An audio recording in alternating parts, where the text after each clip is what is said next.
언제나 신실하신 주님의 은혜가 성도님들의 삶 가운데 가득하기를 간절히 축복합니다. 말씀을 전하기에 앞서 광고 말씀 하나 드리겠습니다. 담임 목사님과 유균수 목사님께서 정선에서 한 목회자를 세우는 설교 클리닉 가운데 계십니다. 목요일까지 진행되는 일정인데요.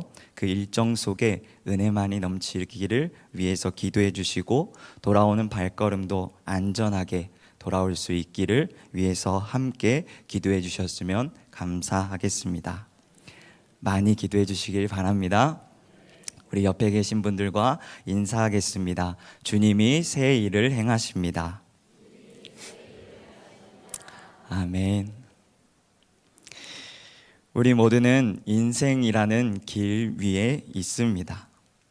그리고 우리 모두는 이 길을 처음 가보는 길이기에 우리가 걸어가야 할 이 길은 가보지 않은 길의 연속이라고 말할 수 있겠습니다. 저의 인생도 가만히 돌아보니 모든 길이 가보지 않았던 길이었습니다. 태어남도, 자라는 것도, 또 진로를 결정하는 것도, 삶으로 경험하는 모든 것들도, 그리고 끝에 주님 앞에 서는 그 길도 매 순간이 가보지 않은 길이었던 것이죠. 성도님들의 삶도 마찬가지라 생각합니다. 이러한 인생을, 우리의 삶을 잘 대변해주는 찬양이 있는 것 같습니다. 찬양의 가사는 이렇습니다. 내가 가는 이 길이 어디로 가는지, 어디로 날 데려가는지, 그곳은 어딘지 알 수 없지만 모르시나요? 저만 아는 건 오늘도 난 걸어가고 있네. 사람들이 길이 다 정해져 있는지 아니면 자기가 자신의 길을 만들어 가는지 알 수 없지만 이렇게 또 걸어가고 있네. 잘 알듯이 찬양은 아니고요. G.O.D의 길이라는 대중가요였습니다. 제가 노래를 잘 불렀으면 이거를 불러드릴 텐데 아무리 연습해도 박자를 못 맞춰서 그냥 읽어드렸습니다. 아무튼 이 노래의 가사가 정말 우리의 삶을 대변해주지 않나라는 생각을 하게 되었습니다. 우리는 가보지 않은 길을 걸어가야 합니다. 우리가 이 가보지 않은 길을 걸어가야 할 때 크게 두 가지 감정을 느낄 수 있을 것 같습니다. 첫 번째는 두려움 감정입니다. 앞으로 나아갈 길을 알지 못하기에, 보지 못했기에 그 길을 나아가며 우리의 마음에 두려운 마음이 들기 마련이죠. 또 다른 두 번째 감정은 설렘일 것입니다. 가보지 않아서 두렵긴 하지만 그 길에서 또 다른 일을 만날 수 있기에 또 즐거움도, 새로운 도전도, 또 희망도 얻을 수 있기에 그 마음에 설레는 마음이 생길 수 있죠. 성도의 삶도 마찬가지인 것 같습니다. 성도가 되었다고 앞 일을, 내가 갈 길을 미리 보는 것은 아니라고 생각합니다. 그렇기에 성도조차도 때론 그 길 앞에 섰을 때 두려운 마음이 커서 나아가지 못할 때도 있지 않나라는 생각이 듭니다. 어느 때는 하나님이 딱 나타나 주셔서 너가 갈 길은 이 길이야, 이 길로만 가, 그렇게 말해주면 좋겠건만 그렇지 않기에 성도의 삶에서도 두려운 마음이 앞서는 것은 사실인 것이죠. 그러나 우리에게는 한 가지 믿음이 있습니다. 그 믿음은 무엇이냐? 우리도 똑같이 두려워할 수 있지만 담대하게 그 길을 걸어갈 수 있다라는 사실입니다. 왜입니까? 하나님께서 그 길을 인도해 주시고 그 길에서 항상 함께 해주시기 때문인 줄 믿습니다. 하나님께서는 오늘 우리에게 이렇게 말씀하십니다. 출애굽기 13장 21절에서 22절, 여호와께서 그들 앞에서 가시며 낮에는 구름 기둥으로 그들의 길을 인도하시고 밤에는 불 기둥을 그들에게 비추사 낮이나 밤이나 진행하게 하시니 낮에는 구름 기둥, 밤에는 불 기둥이 백성 앞에서 어떻게 했다고요? 떠나지 아니하였다라고 말씀합니다. 이사야 41장 10절 말씀에 또 우리에게 이렇게 말씀하십니다. 두려워하지 말라. 내가 너와 함께 함이라. 아멘. 사랑하는 성도 여러분, 가보지 않은 길 앞에 섰을 때라도 우리는 담대할 수 있습니다. 절망하고 낭망하고 또 쓰러지지 마십시오. 혹 쓰러졌더라도 나와 함께 계시는 그 하나님을 바라봄으로 다시 일어서는 이 자리에 있는 모든 성도님의 삶이 되기를 간절히 축복합니다. 주님이 나와 함께 계시기에 나의 길에서 가장 선한 길로 인도하시기에 우리는 낭망하고 두려워하지 않을 수 있는 줄 믿습니다. 오늘 본문도 가보지 않은 길 앞에 섰던 이스라엘 백성들의 모습이 나옵니다. 바로 그 길은 요단강을 건너야 하는 일이었습니다. 불가능한 일인 것 같은 그 길을 하나님께서는 그들에게 걸어가라고 명령하시며 어떻게 그 길을 건너갈 수 있는지를 말씀하고 있습니다. 저는 오늘 설교의 제목을 가보지 않은 길을 가려면이라고 정하고 우리의 삶에 가보지 않은 길, 그 길을 걸어가야 할 때 우리 믿음의 성도는 어떻게 걸어가야 하는지 구체적으로 나누며 은혜를 나누고자 합니다. 가보지 않은 길을 가려면 첫 번째로 언약궤 말씀을 따라야 합니다. 3절 말씀을 같이 한번 읽어볼까요? 시작. 백성에게 명령하여 이르되 언약궤 매는 것을 보거든 너희가 있는 곳을 떠나 그 뒤를 따르라. 여기서 언약궤는 십계명이 기록된 돌판을 말씀합니다. 이 언약궤 안에는 두 가지 의미를 담고 있는데 첫 번째로 하나님께서 이스라엘과 맺은 이 언약 그리고 그 말씀 가운데 임재하시겠다라는 그 의미를 담고 있습니다. 두 번째로 하나님의 임재, 말씀 안에서만이 그들이 가보지 않은 길, 길 요단강을 건널 수 있다라는 의미를 담고 있습니다. 결론적으로 우리는 이 말씀을 통해서 가보지 않은 길을 가게 하고 그 길을 여실 주체가 내가 아닌 누구라고요? 하나님이시다라는 사실을 깨닫게 됩니다. 내 힘으로는 가보지 않은 길을 갈 수 없습니다. 그러나 하나님이 나와 함께 하실 때 그것이 무엇입니까? 하나님의 말씀을 따라갈 때 우리는 그 길을 넉넉히 나아갈 수 있는 줄 믿으시길 바랍니다. 시편 119편 105절 말씀에 주의 말씀은 내 발의 등이요 내 길의 빛이다라고 말씀합니다. 하나님께서는 우리의 길을 열어가시는데 어떻게 열어가시냐? 말씀을 통해 인도하십니다.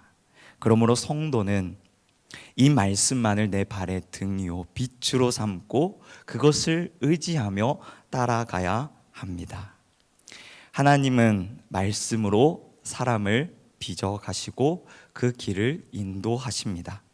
혹 그 길이 갈 수 없는 것 같은 길이라 할지라도 보이지 않는 길이다 할지라도 하나님께서는 말씀으로 우리의 인생을 인도하신다라는 것이죠.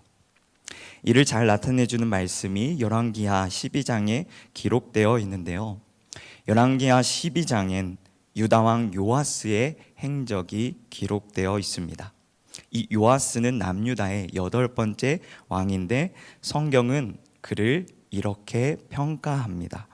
열왕기하 12장 2절 말씀, 요아스는 제사장 여호야다가 그를 교훈하는 모든 날 동안에는 여호와 보시기에 정직히 행했다.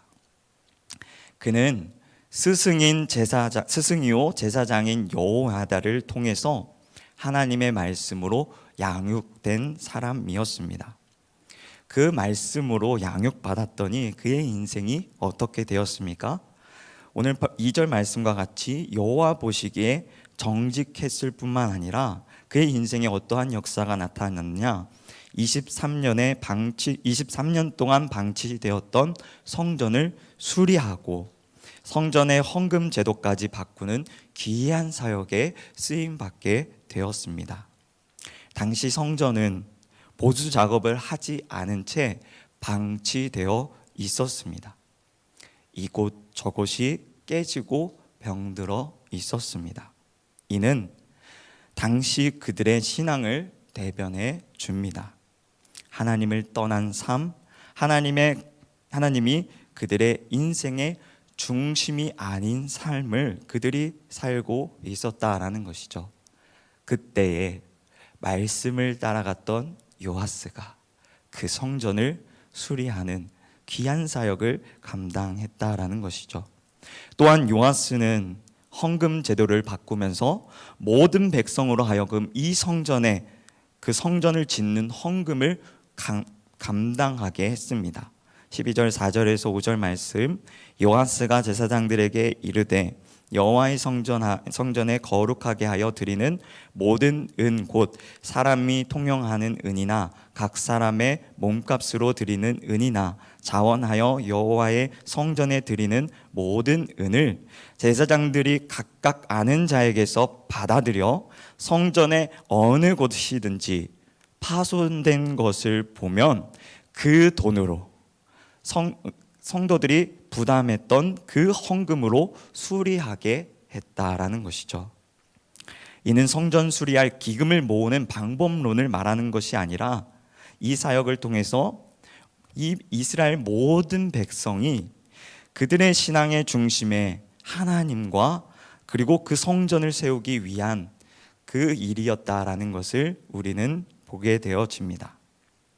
그의 그러한 선한 의도대로 실제로 10절 말씀과 같이 이에 그 궤 가운데 은이 많았다라고 말씀합니다. 은이 많았다라는 말은 무엇을 의미합니까? 모든 이스라엘 백성들이 자원함으로 성전 수리할 그 은을 바쳤다라는 것이죠. 아마 유다의 백성들은 이 사역에 동참함으로 그들 안에 잃어버렸던 성전 중심, 하나님 중심, 그 신앙을 점검하는 시간이 되었으리라 생각됩니다. 바로 이것이 말씀의 능력이요, 말씀을 따르는 자에게 나타나는 역사인 것이죠. 그런데 우리는 요아스의 인생의 말년의 모습을 통해서 또 한 가지 역설적인 그 깨닫는 바가 있습니다. 그 바는 무엇이냐? 말씀을 따르되 끝까지 따르라라는 것입니다. 요아스는 여호야다 제사장을 통해서 말씀으로 양육받았습니다. 그런데 여호야다가 죽자 요아스는 말씀이 아닌 사람의 말을 따르게 됩니다. 요아스는 대신들의 말을 따르며 아세라 목상과 다른 우상들을 오히려 가지고 와서 우상 숭배하는 죄를 범하게 되었습니다. 심지어는 여호야다의 아들 스가랴 선지자까지 살해하는 죄까지 범하게 되었던 것이죠. 그래서 우리가 아까 전에 요아스를 평가하는 그 말씀을 보았을 때 뭐라고 되어 있었습니까? 여호야다의 교훈을 받을 동안에만 여호와 보시기에 정직히 행하였더라라고 말씀하고 있는 것이죠. 사랑하는 성도 여러분, 오늘 우리의 길에 무엇이 등불이요 빛이 되고 계십니까? 말씀입니까? 아니면 다른 것들입니까? 우리의 신앙은 어쩌면 가보지 않은 길 앞에 섰을 때 그 신앙이 드러난다라고 생각됩니다. 내 힘으로 갈 수 없다고 느낄 때 우리는 우리가 의지할 것을 찾습니다. 그것이 우리의 신앙을 대변하는 것이죠. 어떤 이들은 세상의 것을 찾아서 그것을 의지합니다. 그러나 성도는 무엇을 의지해야 하냐 이 말입니다. 오직 말씀만을 의지하는 성도들이 되어야 할 줄 믿습니다. 그리고 한 번만 의지하는 것이 아닌 요아스의 삶을 통해서 알 수 있듯이 언제까지? 끝까지 주님의 말씀만을 의지하는 인생들 되기를 축복합니다.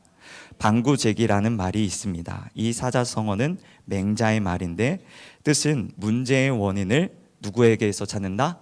자신에게서 찾는다라는 말입니다. 성숙한 사람은 먼저 자기 자신을 살필 줄 알아야 한다라는 말의 뜻입니다.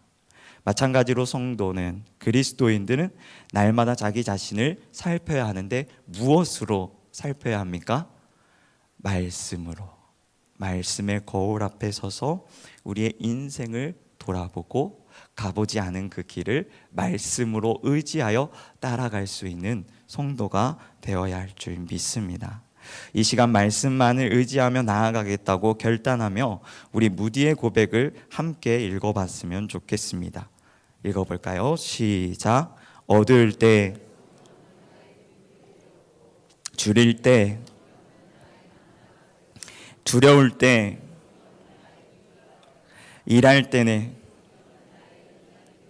찬미할 때, 무지할 때,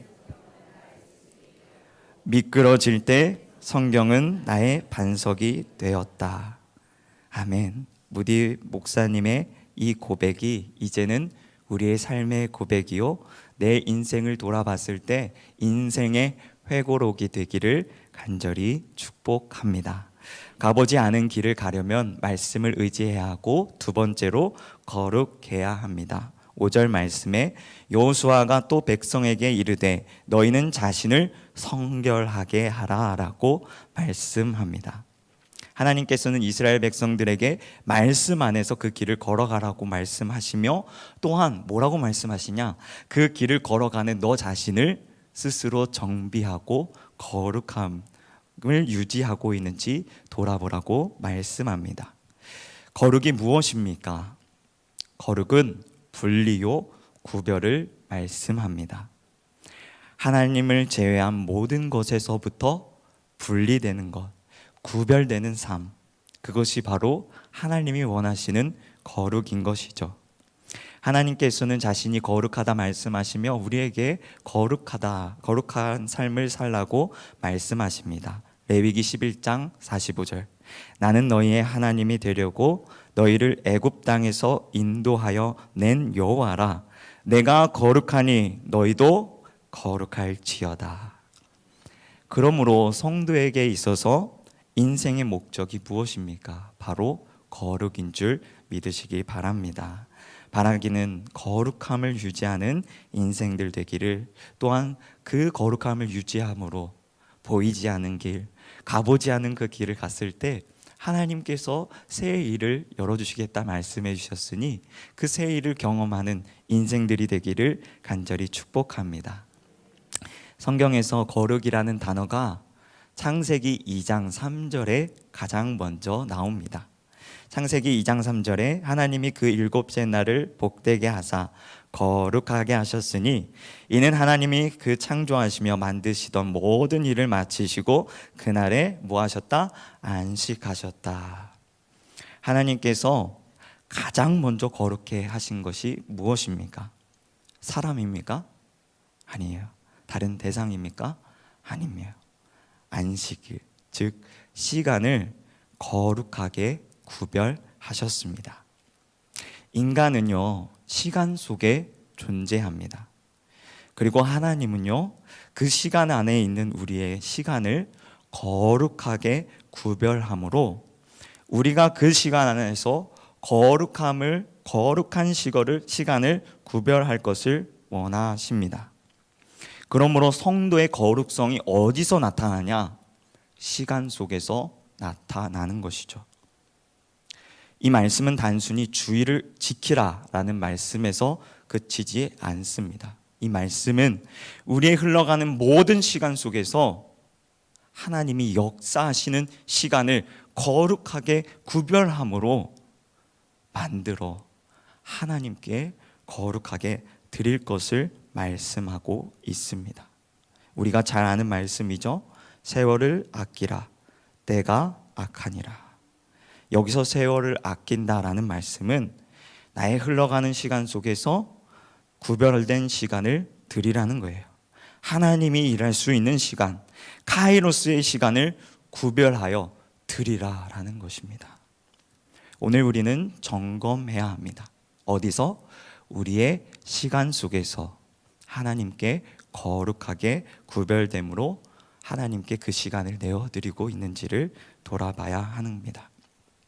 또한 우리는 공간 속에 살아갑니다. 그래서 우리는 공간에서도 거룩함을 유지해야 합니다. 출애굽기 3장 5절 말씀에 하나님께서 모세를 부르시면서 이렇게 말씀하십니다. 하나님이 이르시되 이리로 가까이 오지 말라. 내가 선 곳은 거룩한 땅이니 내 발에서 신을 벗으라. 하나님께서는 모세를 불붙는 떨기나무로 부르시며 말씀하십니다. 내가 선 곳은 거룩한 땅이다. 그런데 여기서 우리는 잘 생각해 봐야 합니다. 당시 모세가 선 땅, 시내산은 늘 모세가 발로 밟고 다녔던 땅이었다라는 거예요. 수차례 길을 걸으며 밟았던 그 땅이 왜 갑자기 거룩해졌습니까?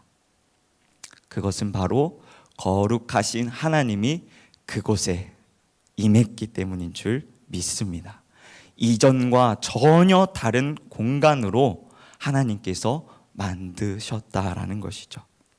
그 공간 앞에 선 모세에게 또 이렇게 말씀하십니다. 내 신을 벗으라.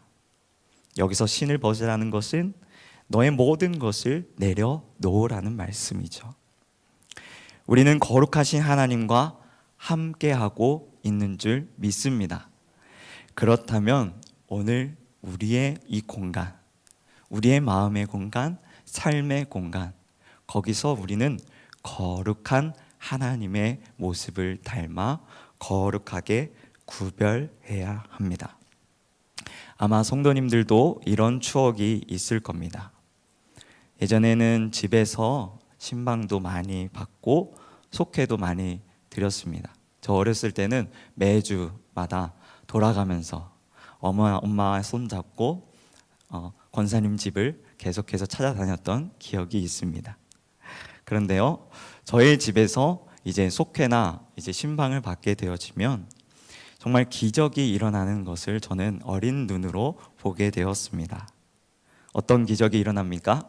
더러운 것이 깨끗함으로, 부정한 것들이 창고에 들어감으로, 고장난 것들이 고쳐지고 새 집으로 변화되는 기적이 일어나는 것을 제 눈으로 목도했습니다. 이 기적이 누구의 손으로 일어났습니까? 어머님들의 손으로 일어났던 것이죠. 그 모습을 보면서 정말 대단하구나라는 생각을 했던 기억이 있습니다. 그 기억이 생각나면서 이런 생각이 들었습니다.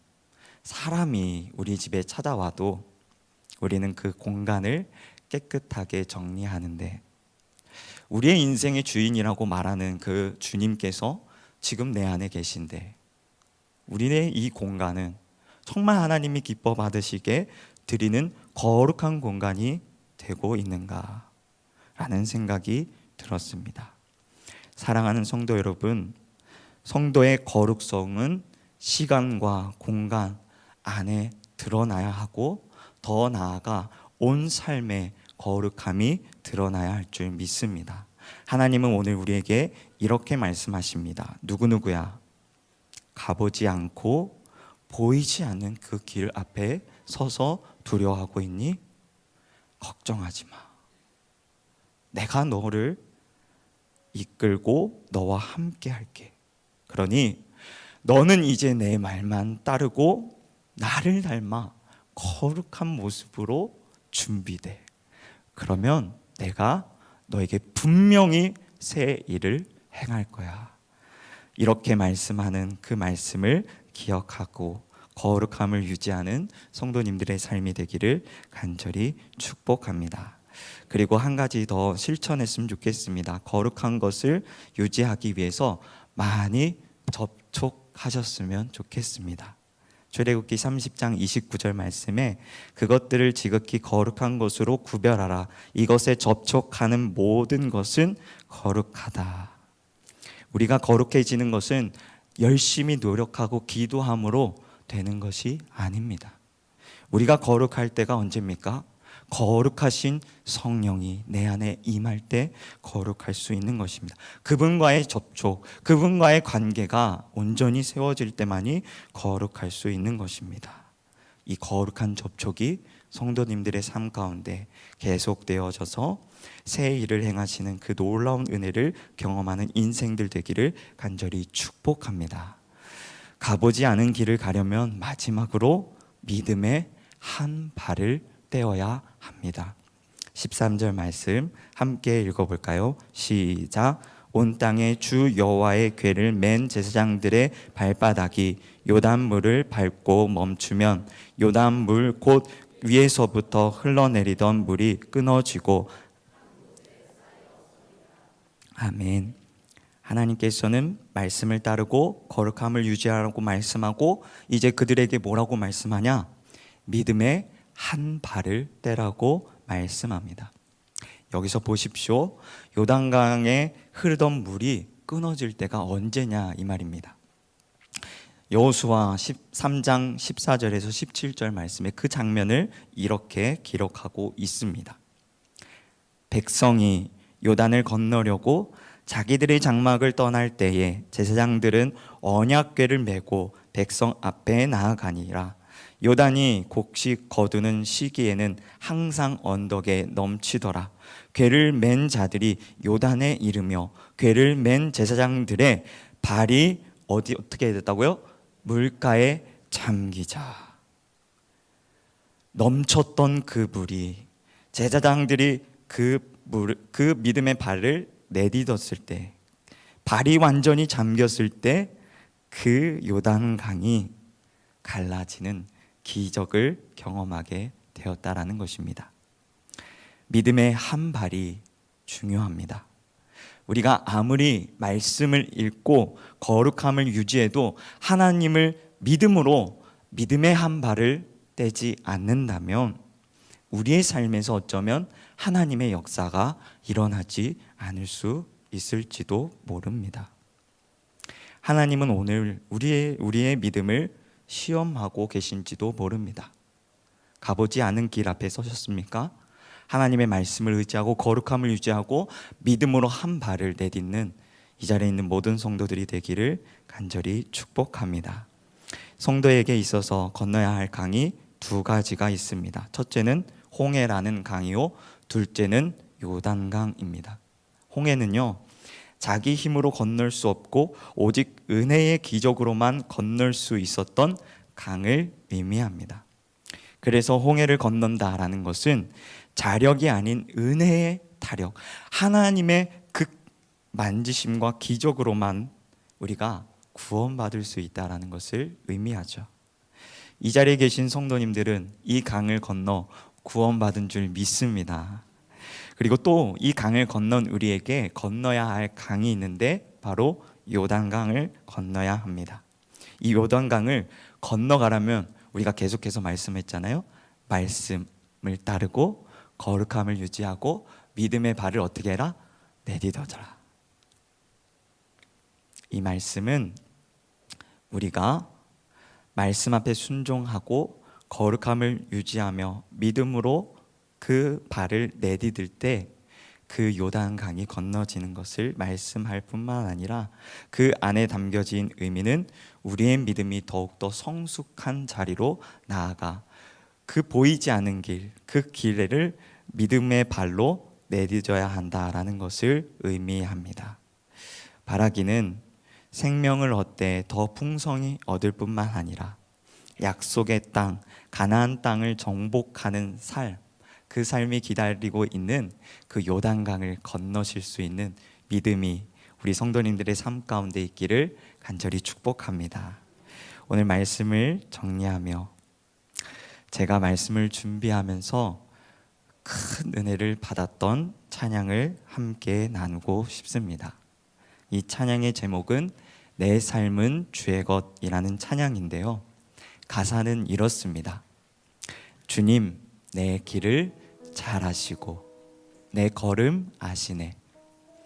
어둠에서 빛을 내시는 그분을 믿네.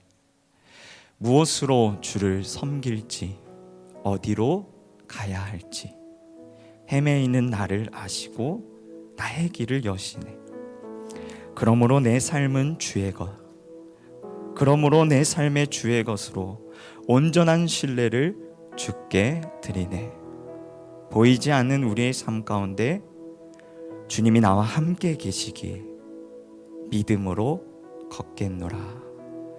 다짐이 담겨져 있는 찬양입니다. 우리 이 시간 함께 불러봤으면 좋겠습니다. 주님, 내 길을 잘 아시고 내 걸음 아시네. 어둠에서 빛을 내시는 그분을 믿네. 무엇으로 주를 섬길지, 어디로 가야 할지 헤매이는 나를 아시고 길을 여시네. 주님, 내 길을 잘 아시고 내 걸음 아시네. 어둠에서 빛을 내시는 그분을 믿네. 무엇으로 주를 섬길지, 어디로 가야 할지 헤매이는 나를 아시고 길을 여시네. 내 삶은 주의 것, 내 삶은 주의 것, 온전한 신뢰를 주께 드리네. 보이지 않아도 믿음으로 걷네. 주 영광 바라보며 주만 따르네. 내 삶은 주의 것, 내 삶은 주의 것, 내 삶은 주의 것, 온전한 신뢰를 주께 드리네. 보이지 않아도 믿음으로 걷네. 주 영광 바라보며 주만 따르네. 사랑하는 성도 여러분, 오늘 우리의 인생에 가보지 않은 길을 혹 만나셨습니까? 가정의 문제로, 건강의 문제로, 경제적인 문제로, 진로의 문제로, 어쩌면 믿음의 한계를 만나셨다라고 생각이 들기도 합니다. 오늘 이 길 앞에 선 우리에게 하나님께서 이 말씀을 우리에게 들려주고 계십니다. 말씀만을 따르고 거룩함을 유지하고, 그리고 그 안에서 나를 신뢰함으로 믿음의 한 발을 내딛어라. 그리고 하나님께서 우리에게 이렇게 말씀하시는 것 같습니다. 이 말씀을 함께 읽고 설교를 마치겠습니다. 이사야 43장 19절 말씀 함께 읽겠습니다. 시작. 보라, 내가 새 일을 행하리니 이제 나타낼 것이라. 너희가 그것을 알지 못하겠느냐? 반드시 내가 광야에 길을 내고 사막에 강을 내겠다. 기도하겠습니다. 주님, 내 삶이 주님의 것입니다. 그 주님의 말씀과 거룩함을 닮아 믿음으로 걷는 인생들 되게 인도하여 주시옵소서. 절대로 이전과 같은 믿음에 머물지 않게 하시고 한계와 상황을 뛰어넘는 믿음의 자리로 나아갈 수 있는 이 자리에 있는 모든 성도들 되게 주님 축복하여 주시옵소서. 결단한 대로 살 때 마음이 무너지고 환경 때문에 낙심될 때도 있을지도 모릅니다. 하나님, 그 영혼들을 주님께서 끝까지 붙잡아 주시는 것을 믿사오니 우리 또한 그 믿음을 잃지 않고 주님 손 붙잡고 그 길을 걸어갈 수 있는 믿음의 자녀들 되게 인도하여 주시옵소서. 예수 그리스도의 이름으로 간절히 기도드렸사옵나이다. 아멘. 할렐루야. 지금 우리는 잃은 양을 찾기 위한 지역별 릴레이 기도회를 갖고 있습니다. 이 시간에 함께 잃은 양을 찾기 위하여 기도의 등불을 밝히기를 원합니다. 특별히 이 시간 두 가지 기도 제목만 놓고 간절한 마음으로 기도했으면 좋겠습니다. 첫 번째로, 우리 안에 혹 잃어버린 하나님의 마음이 있지는 않습니까? 내 주변에 잃어버린 양을 바라보며 울고 있는 하나님이 옆에 계신데 혹 우리 안에 그 마음을 잃고 살아가고 있진 않냐, 이 말입니다. 그것을 위해 기도했으면 좋겠고요. 두 번째로, 기도할 때 우리 가정과 교회 안에 잃어버린 영혼들을 놓고 기도할 때 하나님께서 들으시고 응답하시며 그 영혼을 이곳으로 인도해 주실 줄 믿습니다. 하나님의 마음, 우리 함께 찬양하고 자유롭게 기도하다 돌아가시겠습니다. 아버지, 당신의 마음이 있는 곳에 나의 마음이 있기를 원해요.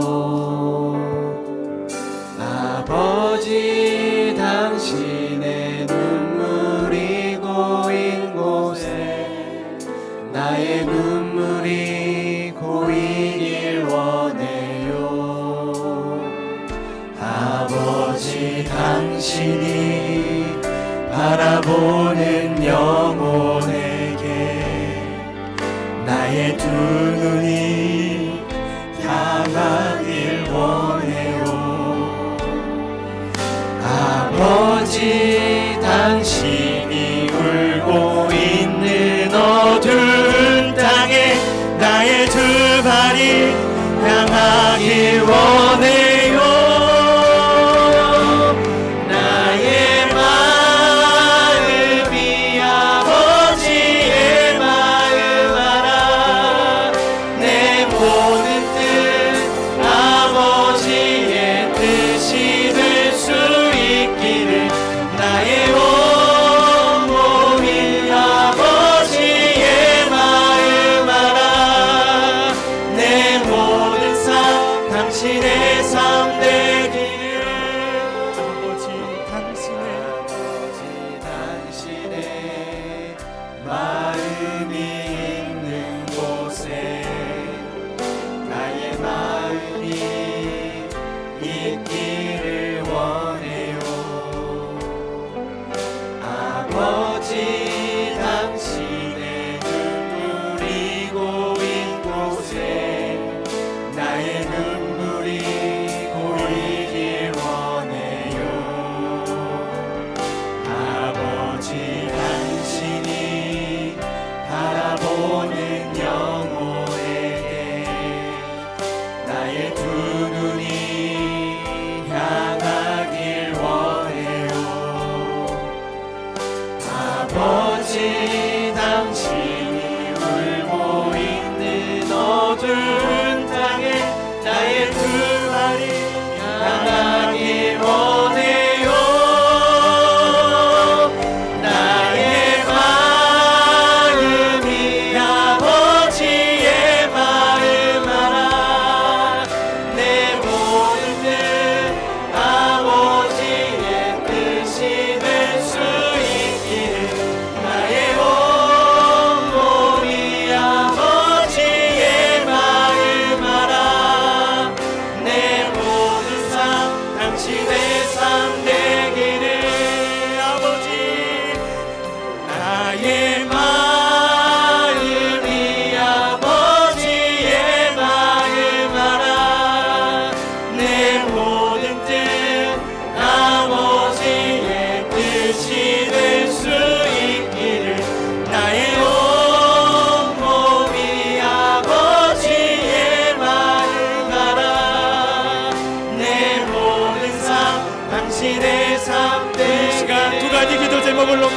주여 한번 부르짖고 간절한 마음으로 기도하겠습니다.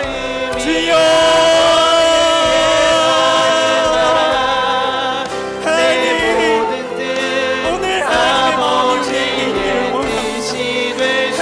바라보고 있는 아버지 그 영혼을 우리 또한 바라보게 하여 주시옵소서.